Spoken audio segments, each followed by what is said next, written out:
Solar panels were supposed to be the obvious solution: clean energy, lower bills, long-term savings, but for a lot of people, that's not how it actually plays out, because once you move past the idea and start looking at the reality, things get complicated fast. The upfront cost alone is enough to stop most people, thousands, sometimes tens of thousands, just to get started, and even after that investment, the system isn't really set and forget like many expect. There are installation constraints, maintenance concerns, weather dependency, cloudy days, reduced output, nighttime, no generation, which means, if you want consistency, you're not just buying panels. You're adding batteries, storage systems, extra components, and suddenly, what looked like a simple solution becomes a layered system, more expensive, more complex, harder to fully understand. So people start asking a different question, not, how do I get solar, but, is there another way to approach this? That's where the search for alternatives begins,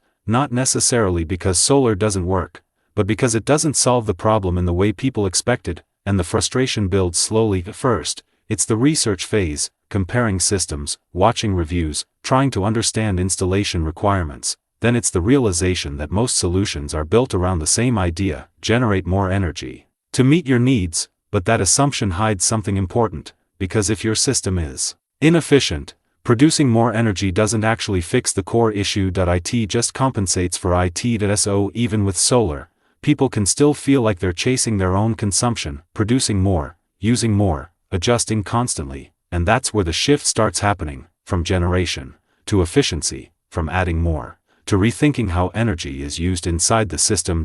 First, this isn't obvious, because most discussions around energy focus on input, more panels, higher wattage, bigger systems, but very few focus on internal behavior, how energy flows, how it's distributed, how much is lost along the way. And once people start noticing that gap, they begin exploring different types of solutions. Some are practical, some are experimental, some are misunderstood, but they all come from the same place: the feeling that there must be a more efficient way to handle energy, without constantly scaling up cost and complexity. This is where alternative devices and system designs enter the conversation, not as replacements for solar, necessarily, but as attempts to approach the problem from a different angle. Instead of asking, how can I generate more power, they ask, what can I do with the power I already have? And that's a subtle but important difference, because now, the focus shifts inward, toward structure, toward design, toward how systems behave under load. You'll see ideas involving compact devices, simplified setups,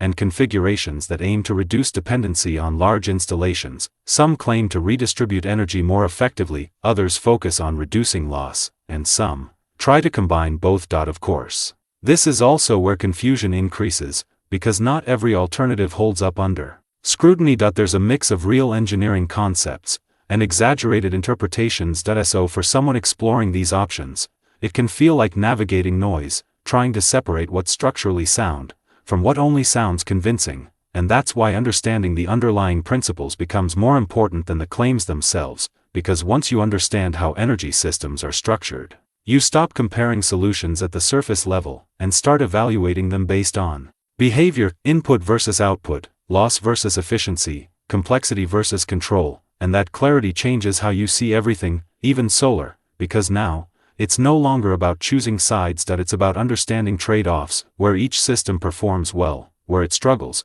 and what problem it actually solves. Here's the turning point most people miss. The real issue isn't that solar panels are too expensive. It's that most people are trying to solve an efficiency problem with a generation solution, and those are not the same thing. Once you see that, the entire conversation shifts, because now, alternatives aren't just cheaper options. They become different approaches to the same underlying challenge, some focused on input, others focused on structure, and the more you understand that difference, the easier it becomes to make decisions that actually align with your situation, not based on trends, not based on hype, but based on how these systems really work. If you want to go deeper into how some of these alternative systems are structured, there's a resource in the description that breaks down the components, the setup, and how people are applying these ideas in real scenarios. You can explore it at your own pace, and if this kind of explanation helps you cut through the noise, subscribing just keeps you connected to more breakdowns like this: simple, clear, no exaggeration.